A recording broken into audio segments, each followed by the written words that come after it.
Good afternoon दोस्तों।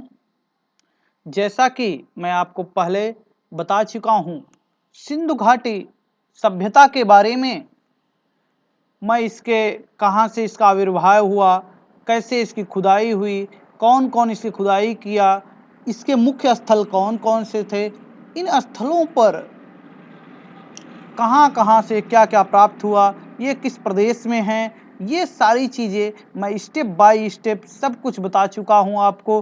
कुल 5 part में मैं अभी तक इसको बता चुका हूँ। इसके अलावा सिंधु सभ्यता के बारे में विद्वानों के क्या मत हैं, सिंधु सभ्यता का निर्माण कार्य कैसा था, वहाँ किस प्रकार के घर बने थे, किस प्रकार के मकान बने थे, वहाँ किस प्रकार की मूर्तियाँ प्राप्त हुई थी, कौन कौन पदार्थों से बनी हुई मूर्तियाँ प्राप्त हुई थी, किस प्रकार के कांसे की मूर्तियाँ प्राप्त हुई थी, कौन कौन मृण मूर्तियाँ प्राप्त हुई थी, कौन कौन से मृण मूर्तियों पे किस प्रकार की कलाकृतियाँ थी, किस प्रकार की मोहरें प्राप्त हुई थी, मोहरों पर किस प्रकार कलाकृतियाँ थी, युद्ध संबंधी कौन कौन से उपकरण प्राप्त हुए थे, और धार्मिक अनुष्ठान में मात्र देवी की पूजा होती थी, कैसे होती थी, ये सारी चीज़ें मैं आपको बता चुका हूँ। वृक्ष पूजा के बारे में मैं बता चुका हूँ, शव विसर्जन के बारे में बता चुका हूँ, कौन कौन सी वस्तुएं उस समय बाहर से आयात की जाती थी इसके बारे में भी मैं बता चुका हूँ, और वहाँ की कृषि के बारे में भी मैं आपको बता चुका हूँ। ठीक है दोस्तों, अब आते हैं आगे पशुपालन के बारे में बताते हैं। ठीक है, सिंधु सभ्यता कालीन लोग पशुपालन करते थे। सिंधु सभ्यता में पाले जाने वाले पशु थे बैल, भेड़, बकरी, भैंसा, सुअर, हाथी, कुत्ते, गधे आदि। ऊंट, गैड़ा, मछली, कछुए का चित्रण सिंधु घाटी सभ्यता की मुद्राओं पर हुआ है। उस समय जो मुद्राएं प्राप्त हुई हैं उस पर मुख्यतः ऊंट, गैंडा, मछली, कछुए का चित्रण प्राप्त हुआ है। ठीक है, और सिंधु घाटी सभ्यता वाले लोग कुबड़ वाले बैल की पूजा करते थे। ठीक है, उनको कुबड़ वाला सांड विशेष प्रिय था। बिल्ली के पैरों के भी निशान प्राप्त हुए हैं। बिल्ली के पैरों के भी निशान सिंधु घाटी सभ्यता या हड़प्पा सभ्यता से प्राप्त हुए हैं। सिंधु सभ्यता में घोड़े के अस्तित्व पर विद्वानों में परस्पर विवाद है, क्योंकि सुतकोतड़ा में घोड़े की अस्थियां बहुत ही ऊपर प्राप्त हुई हैं खुदाई के समय। ठीक है, तो इसलिए लोग विद्वानों में मतभेद है। मोहनजोदड़ो के ऊपर की सतह से प्राप्त घोड़े की हड्डियों को भी कुछ विद्वानों ने कुछ विद्वान इसे सिंधुकाल का मानते हैं। देखिए, घोड़े की हड्डियां मोहनजोदड़ो से जो प्राप्त हुई थी उनको भी कुछ विद्वान सिंधु काल का मानते हैं, कुछ परवर्ती काल का मतलब उसके बाद के काल का मानते हैं। ठीक दोस्तों, मोहनजोदड़ो से ही मिट्टी के एक घोड़े की आकृति भी मिली है। जैसा कि मैंने पहले बता दिया है कि मोहनजोदड़ो से एक मिट्टी की घोड़े की आकृति भी प्राप्त हुई है। लोथल से भी 3 मृणमय खिलौने प्राप्त हुए हैं जिन्हें अश्व के रूप में पहचाना गया है। लोथल से 3 पके हुए मिट्टी के खिलौने के रूप में अश्व प्राप्त हुए हैं जिन्हें घोड़े के रूप में यानी अश्व के रूप में पहचाना गया है। सुरकोतड़ा में भी सिंधु सभ्यता के अंतिम चरण में घोड़े की हड्डियां मिली हैं। जैसा कि मैंने पहले शुरू में चर्चा कर दिया था आपसे। हाथी गुजरात क्षेत्र में पाला जाने वाला पशु था। इसका अंकन कई मुद्राओं में हुआ है। हाथियों की छवि कई मुद्राओं पे प्राप्त हुई है। ठीक है, और ऊंट का अंकन यद्यप किसी मुद्रा पर नहीं हुआ है परंतु इसकी हड्डियां प्राप्त हुई हैं। ऊंट का जो है, ऊंट उस समय मुद्राओं पे नहीं प्राप्त हुए हैं परंतु उसकी अस्थियां यानी हड्डियां प्राप्त हुई हैं। अब देखिए, सिंधु सभ्यता कालीन आर्थिक जीवन कैसा था, यहाँ पे उद्योग धंधे कैसे चलते थे, इसके बारे में मैं आपको विस्तार से बताने जा रहा हूँ। और दोस्तों, अभी तक हमारे चैनल को आप लाइक, सब्सक्राइब और शेयर नहीं किए हैं तो इसको आप सब्सक्राइब जरूर कर लीजिए और लाइक जरूर कर दीजिए अगर आपके लिए अच्छा लग रहा हो तो। और मैं अब इसका क्विज भी करवाऊंगा। इसका क्विज भी जस्ट आज ही आपको मिल जाएगा। इसका क्विज भी मैं करवाऊंगा, ऑनलाइन भी करवाऊंगा और ऑफलाइन भी करवाऊंगा। जो भी आना चाहे आ सकता है। ठीक है दोस्तों, हड़प्पा संस्कृत कांस्य युगीन धातुकर्मी तांबे के साथ टिन मिलाकर कांसा तैयार करते थे। हड़प्पा के लोग क्या काम करते थे कि हड़प्पा की संस्कृति जो थी कांस्ययुगीन संस्कृति कही जाती है, और धातुकर्मी मतलब कि सोनार लोग उस समय जो सोना या जो धातु का काम करते थे, तांबे के साथ जस्ता मिलाकर यानी टिन मिलाकर कांसा तैयार करते थे। तांबा राजस्थान की खेतड़ी की खानों से प्राप्त किया जाता था। तांबा कहां से प्राप्त किया जाता था? राजस्थान की खेतड़ी की खानों से प्राप्त किया जाता था। कताई बुनाई का व्यवसाय सिंधु सभ्यता में एक प्रमुख व्यवसाय था। मोहनजोदड़ो से एक चांदी के बर्तन में कपड़े के अवशेष पाए गए हैं। यहीं से तांबे के उपकरण में लिपटे सूत का कपड़ा और धागा भी मिला है। कहां से? मोहनजोदड़ो से एक चांदी के बर्तन में कपड़े के अवशेष पाए गए हैं और यहीं से तांबे के उपकरणों में लिपटा हुआ सूत का कपड़ा, ठीक है, कपड़े का सूत और धागा मिला है। ठीक दोस्तों, और कालीबंगा से एक बर्तन का टुकड़ा मिला है जिस पर सूती कपड़े के निशान हैं। कालीबंगा से ही एक उस्तरे पर कपास का वस्त्र लिपटा हुआ मिला है। बुनकर सूती और ऊनी कपड़ा बुनते थे। कताई के लिए तकलियों का प्रयोग किया करते थे। ईंटों के विशाल इमारतों से पता चलता है कि राजगिरी एक महत्वपूर्ण कौशल था। उस समय राजगिरी एक बहुत ही अच्छा कौशल माना जाता था। और देखिए दोस्तों, उस समय जो मिट्टी के बर्तन बनते थे वो कुम्हार के चाक से बनते थे। कुम्हार के चाक के इस्तेमाल से बर्तन बनते थे। बर्तनों को चिकना और चमकीला बनाया जाता था। जो बर्तन उस समय बनते थे उनको चिकना और चमकीला भी बनाया जाता था। पत्थर, धातु एवं मिट्टी की मूर्तियों का निर्माण भी महत्वपूर्ण उद्योग थे। उस समय पत्थर, धातु एवं मिट्टी की मूर्तियों का निर्माण भी एक महत्वपूर्ण उद्योग था। लोहे की जानकारी लोगों को नहीं थी। लोहा, सिंधु सभ्यता कालीन लोगों को लोहे के बारे में कोई जानकारी नहीं थी। याद रखिएगा, लोथर और चन्हूदड़ों में मनके बनाने का कारखाना था। हाथी का दांत भी होता था। हाथी के दांत का भी काम होता था उस कहां पे? चन्हूदड़ों में। चन्हूदड़ों में मरके का कारखाना प्राप्त हुआ है। वहां से कीमती पत्थर भी प्राप्त हुए हैं। याद रखिएगा, बेशकीमती पत्थर कहां से प्राप्त हुए हैं? चन्हूदड़ों से भी प्राप्त हुए हैं। और वहां से मनके बनाने के कारखाने भी प्राप्त हुए हैं। वहां हाथी के दांत का भी काम होता था। याद रखिएगा, हड़प्पा संस्कृति के लोग नौकाएं बनाना भी जानते थे। हड़प्पा संस्कृति के लोग नौकाएं बनाना भी जानते थे, क्योंकि लोथल में नौकाओं के साक्ष्य मिले हैं, इसलिए वहां गोंदी भी मिला है। तो इसलिए गोंदी जहां नौकाएं खड़ी होती हैं, जहाजें खड़ी होती हैं, ठीक है। सुनार चांदी, सोना एवं कीमती पत्थरों से आभूषण बनाते थे। लोथल से पुए के आकार की तांबे की एक सिल प्राप्त हुई है जो फारस की खाड़ी से मंगाई जाती थी।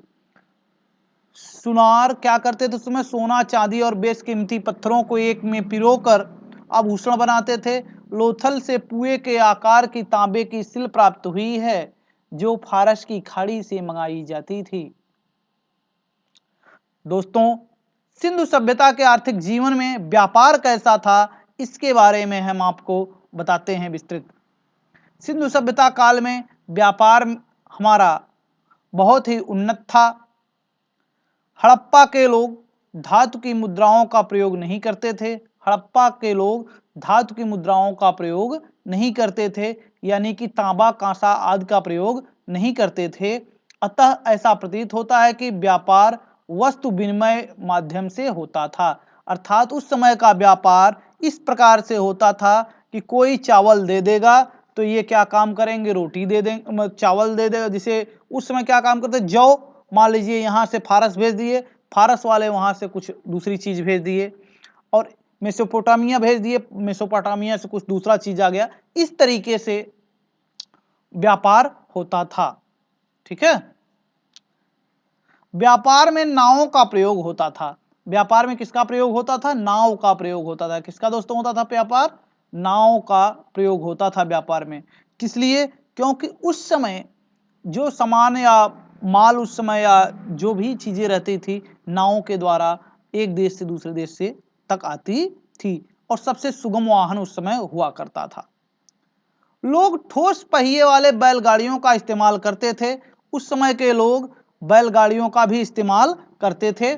आधुनिक इक्के जैसे वाहन का भी इस्तेमाल होता था। जैसे आज के ज़माने में इक्के चलते हैं, इस तरीके का भी वाहन का इस्तेमाल होता था।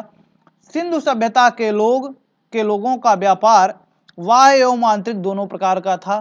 सिंधु सभ्यता के लोग बाहर यानी विदेशों से भी व्यापार करते थे। अंदर मतलब कि घर में भी, मतलब घर का मतलब ये कि अपने देश में भी, अपने सिंधु घाटी सभ्यता के अंतर्गत भी व्यापार करते थे। ठीक है दोस्तों, अब आगे विदेशी व्यापार के अंतर्गत टिन अफगानिस्तान या ईरान से, सीसा अफगानिस्तान से, राजस्थान से सोना, दक्षिण भारत से चांदी, मुख्यतः ईरान एवं अफगानिस्तान से लाजवर्त, बंदा से, एलेबेस्टर बलूचिस्तान से आयात किया जाता था। देखिए इन सब के बारे में मैं एक लिस्ट में पहले बता चुका हूं, मेरी पिछली वीडियो को जाके आप देख सकते हैं। और हाँ, पूरा वीडियो देखिए, अंत तक देखिए और इसको लाइक करिए, शेयर करिए, सब्सक्राइब करिए। मेरी गारंटी है किसी भी एग्जाम में इससे बाहर का क्वेश्चन नहीं आ सकता, ये मेरा गारंटी, ये एकदम 100% मेरी गारंटी है। अगर इतना आप लोग हमारी 5-6 वीडियो पढ़ लिए, देख लिए, तो आप कोई दिक्कत नहीं होने वाली, आपको पढ़ने की जरूरत नहीं है। ठीक है। तांबा मुख्यतः राजस्थान की खेतड़ी की खानों से प्राप्त होता है। सिंधु सभ्यता कालीन तांबा मुख्यतः राजस्थान की खेतड़ी की खानों से प्राप्त किया जाता था। दोस्तों सेलखड़ी बलूचिस्तान एवं राजस्थान से, स्लेटी पत्थर राजस्थान से, संगमरमर एवं ब्लड स्टोन भी राजस्थान से, तथा देवदार एवं शिलाजीत हिमालय क्षेत्र से मंगाए जाते थे। उस समय के व्यापार के थे। ठीक है। शिलाजीत उस समय हिमालय क्षेत्र में ही पाए जाते थे, आज भी हिमालय क्षेत्र में पाए जाते हैं। सिंधु सभ्यता में मोहरे 2 प्रकार के मनकों तथा कुछ अन्य विविध वस्तुओं के वाह्य व्यापार का साक्ष्य फारस की खाड़ी, मेसोपोटामिया, अफगानिस्तान और सोवियत दक्षिणी तुर्कमेनिया से भिन्न भिन्न यात्रा के प्राप्त होते हैं।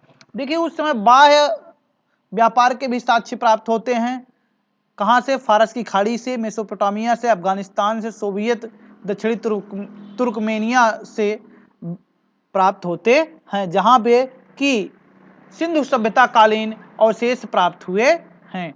दोस्तों व्यापार में भारत एवं में प्राप्त उल्लेखनीय विदेशी वस्तुएं हैं। लोथल से फारस की मोहरें, कालीबंगा से मेसोपोटामिया की एक बेलनाकार मोहर। मुख्य रूप से क्या प्राप्त हुई है? मेसोपोटामिया से एक मेसोपोटामिया की एक बेलनाकार मोहर प्राप्त हुई है। लोथल से फारस की मोहर प्राप्त हुई है। कालीबंगा से मेसोपोटामिया की, याद रखिएगा, और लोथल से फारस की मोहर प्राप्त हुई है। लगभग 2350 ईस्वी के मेसोपोटामियाई अभिलेख में मैलुहा के साथ व्यापार संबंध होने के उल्लेख मिलते हैं। लगभग 2350 ईस्वी के ईसा पूर्व के मेसोपोटामियाई अभिलेखों में मैलुहा के साथ व्यापार के संबंध होने के उल्लेख मिलते हैं। मैलुहा संभवतः सिंधु प्रदेश का प्राचीन नाम रहा होगा। अब उस समय की जाति निर्धारण कैसी थी? उस समय जातियां थी भी कि नहीं थी सिंधु सभ्यता कालीन में, कि आज ही हो गई हैं, आज ही इतनी जातियां बढ़ गई हैं? देखिए मोहनजोदड़ो से प्राप्त कंकालों की बनावट के आधार पर कंकालों को मानव शास्त्रीय अध्ययन से जाति के आधार पर निम्न 4 समूहों में वर्गीकृत किया गया था। उस समय जाति के आधार पर निम्न 4 प्रकार से वर्गीकृत किया गया था।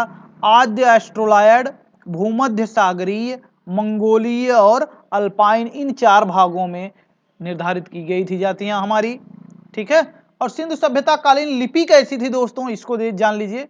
सिंधु सभ्यता के समय कैसे लोग लिखते थे, इसके बारे में मैं आपको बताने जा रहा हूं। सिंधु सभ्यता के लगभग 400 चिन्ह ज्ञात हैं। लिखावट में सामान्यतः बाईं से दाईं ओर और सिंधु लिपि पढ़ पाने में अभी तक सफलता नहीं, मतलब उस समय की लिखावट बाएं से दाएं ओर होती थी, कहीं कहीं ऐसे भी साक्ष्य मिले हैं कि पहले बाएं से दाएं ओर लिखते हुए जाइए, फिर दाएं से बाएं ओर लिखते आइए, फिर बाएं से दाएं जाइए, इस तरीके की भी लिखावट प्राप्त हुई है, ये भी याद रखिएगा। सिंधु सभ्यता में लंबे अभिलेख नहीं मिले हैं। सिंधु लिपि के प्रत्येक चिन्ह किसी ध्वनि, वस्तु अथवा विचार का द्योतक है। लिपि वर्ण कलात्मक नहीं बल्कि भाव चित्रात्मक है। उस समय की लिपि यानी सिंधु सभ्यता कालीन लिपि जो है वो भाव चित्रात्मक लिपि है। कैसी है? भाव चित्रात्मक लिपि है दोस्तों। सिंधु सभ्यता का काल निर्धारण। देखिए, सिंधु सभ्यता के काल निर्धारण के बारे में तमाम मतभेद हैं, लेकिन लगभग विद्वानों का आज एक तिथि पे बहुत ढेर सारे विद्वान मानते हैं कि लगभग हड़प्पा काल इसी समय का रहा होगा। तो आज हड़प्पा सभ्यता का काल निर्धारण विभिन्न स्थलों से प्राप्त सामग्रियों के रेडियो कार्बन तिथियों पर आधारित है। जो आज की तिथि, जो वर्तमान तिथि बताई जाती है हड़प्पा की, वो कार्बन डेटिंग के आधार पर बताई जाती है। तो इस विधि से सिंधु सभ्यता की अवधि 2800 से 2900 या 2000 वर्ष पूर्व निर्धारित हुई है। यही तिथि सर्वमान्य हुई है। मार्शल ने सिंधु सभ्यता की तिथि 3250 से 2750 ईसा पूर्व निर्धारित किया है। ठीक दोस्तों। और अर्नेस्ट मैके ने 2800 से 2500 निर्धारित किया है। व्हीलर ने 2500 से 1500 ईसा पूर्व माना है। फेयर सर्विस ने 2000 से 1500 ईसा पूर्व माना है। दोस्तों, अभी तक तो मैंने बताया, लेकिन सर्वमान्य लगभग 1800 से 2300 या 2500 ईसा पूर्व ही है। आप लोग याद रखिएगा। आपके एनसीईआरटी की बात करें तो वहां में 1800 से 2350 ईसा पूर्व ही माना जाए, 1900 से 2350 ईसा पूर्व ही माना गया है।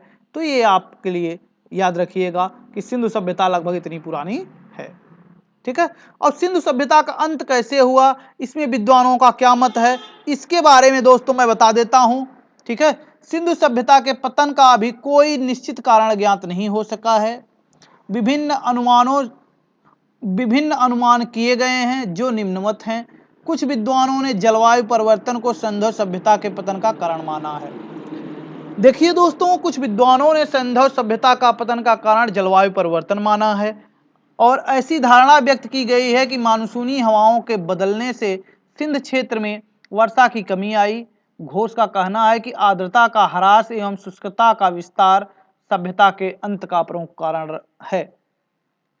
यानी कि पानी की कमी होने का कारण इस सभ्यता का अंत हुआ, ऐसी धारणा घोष जी की है।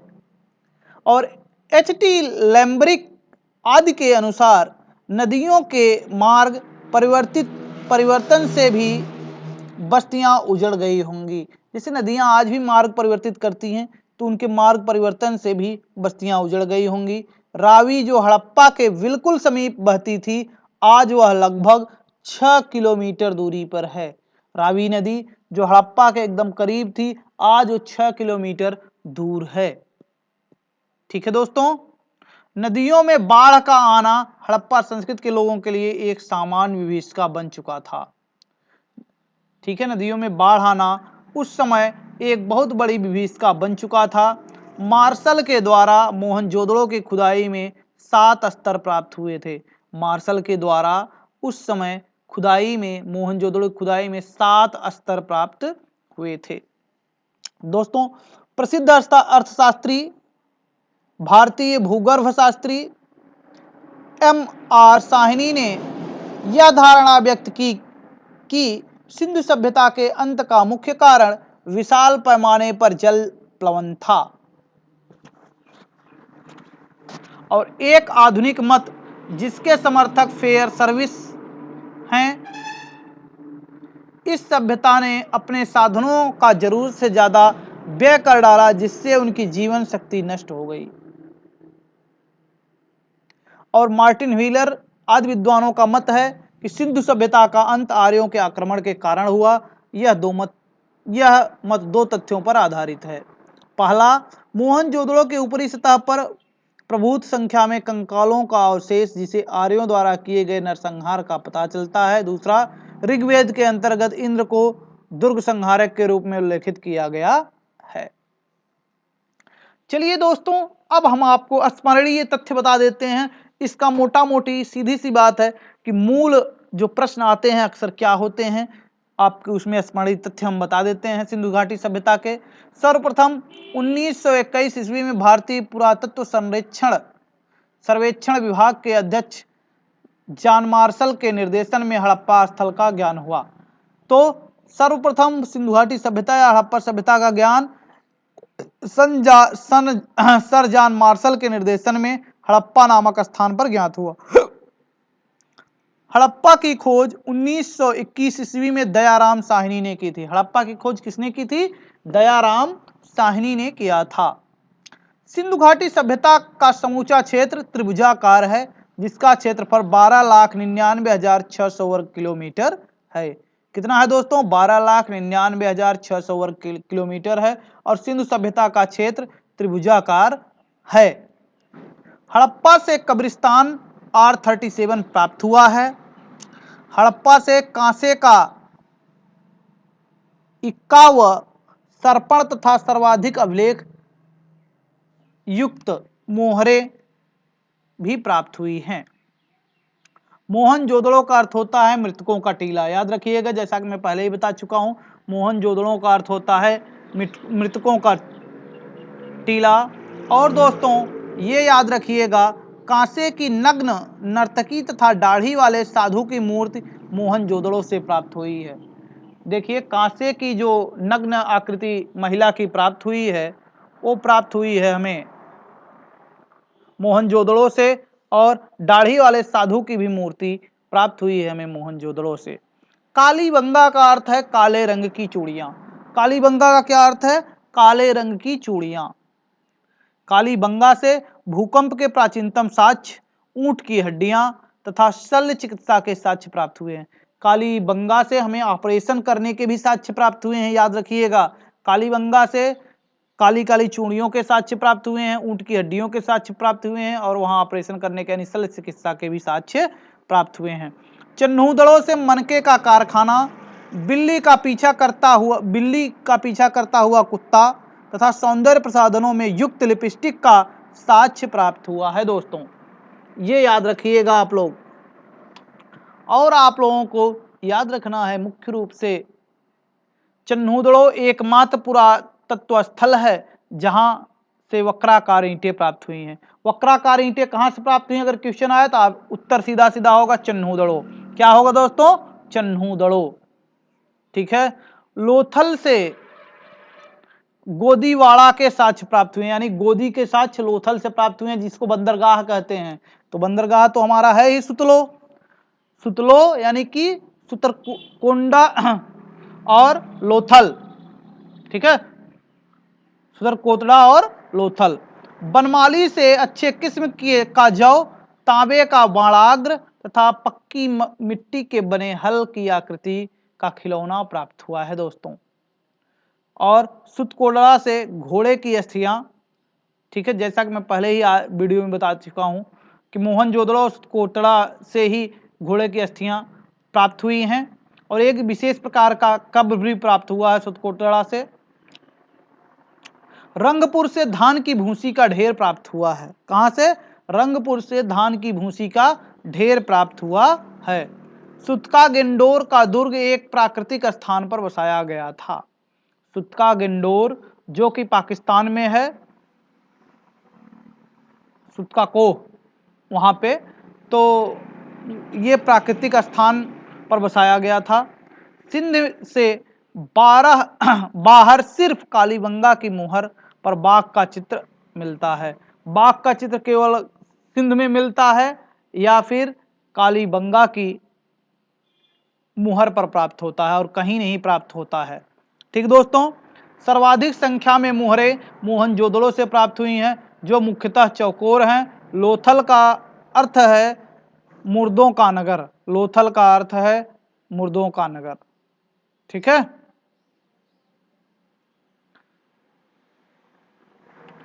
मोहनजोदड़ो का अर्थ है मृतकों का टीला और लोथल का अर्थ है मुर्दों का नगर। याद रखिएगा, मोहनजोदड़ो का अर्थ है मृतकों का टीला और लोथल का अर्थ है मुर्दों का नगर। मोहनजोदड़ो का सबसे महत्वपूर्ण सार्वजनिक स्थल विशाल स्नानागार है। दोस्तों, सबसे महत्वपूर्ण स्थल मोहनजोदड़ो क्या है? विशाल स्नानागार। और एक चीज याद रखिएगा दोस्तों, सिंधु सभ्यता की सबसे बड़ी इमारत अन्नागार है, वो कहाँ है? मोहनजोदड़ो में है। ठीक है। सिंधु सभ्यता के लोग सूती व ऊनी दोनों प्रकार के वस्त्र का उपयोग करते थे। याद रखिएगा, सिंधु सभ्यता के लोग सूती और ऊनी दोनों प्रकार के वस्त्रों का उपयोग करते थे। लोथल से धान व बाजरे की खेती के अवशेष मिले हैं। चावल की खेती का प्रमाण लोथल एवं रंगपुर से प्राप्त हुआ है। सबसे पहले कपास पैदा करने का श्रेय सिंधु सभ्यता के लोगों को दिया जाता है। कपास कौन सबसे पहले पैदा किया था? सिंधु सभ्यता के लोग। इस जो कपड़े आप पहने हैं ना, ये सिंधु सभ्यता के लोग सबसे पहले पैदा किए थे। दोस्तों, अगर अभी तक हमारा चैनल सब्सक्राइब नहीं किए हैं तो प्लीज आप लाइक करिए, सब्सक्राइब करिए और अपने मित्रों को भी शेयर करिए और इस चैनल को सब्सक्राइब जरूर करिए। आप लोग सब्सक्राइब करेंगे तो इससे क्या होगा कि आप लोगों की संख्या बढ़ेगी, आप लोग कंपटीशन करोगे, अच्छे अच्छे नौकरियां पाओगे कुल मिला के। लेकिन इसको सब्सक्राइब जरूर करना, इसलिए अगर अच्छा लगे जरूर सब्सक्राइब कर देना। ठीक है दोस्तों, अब देखिए, चावल की खेती का प्रमाण लोथल एवं रंगपुर से प्राप्त हुआ है। कहां कहां से प्राप्त हुआ? लोथल और रंगपुर से। सबसे पहले कपास पैदा करने का श्रेय सिंधु सभ्यता के लोगों को दिया जाता है। सबसे पहले कपास पैदा करने का श्रेय सिंधु सभ्यता के लोगों को दिया जाता है। ठीक है दोस्तों, चलिए आगे। घोड़े के अस्तित्व के संकेत मोहनजोदड़ो, लोथल, राणाघुंडी एवं सुरकोटड़ा से प्राप्त हुआ है। कुबड़ वाला सांड सिंधु घाटी सभ्यता का सबसे प्रिय पशु था, जिसकी पूजा होती थी। मोहनजोदड़ो से प्राप्त मुहर पर पशुपति शिव की आकृति से गैंडा, भैंसा, हाथी, बाघ एवं हिरण की उपस्थिति के साक्ष्य प्राप्त हुए हैं। जो एक योगी की मूर्ति मिली है योग मुद्रा में, वो पशुपति शिव की आकृति है। उसके चारों तरफ क्रमशः गैंडा, भैंसा, हाथी, बाघ, हिरण एवं की उपस्थिति है। हिरण उनके नीचे की तरफ है। भारत में चांदी सर्वप्रथम सिंधु सभ्यता में पाई गई है। भारत में चांदी कहां पाई गई है भाई? सिंधु सभ्यता में पाई गई है। संध्वकालीन लोगों का लेखन कला का आविष्कार किया था। संध्वकालीन लोग लेखन कला का भी आविष्कार किए थे। दोस्तों, आज के लिए इतना ही। अब इसके बाद मैं आपको लगातार सिंधु घाटी सभ्यता के क्विज कराऊंगा, ऑनलाइन और ऑफलाइन दोनों। आप लोग धन्यवाद। अगर अभी तक आप लोग सब्सक्राइब नहीं किए हैं तो प्लीज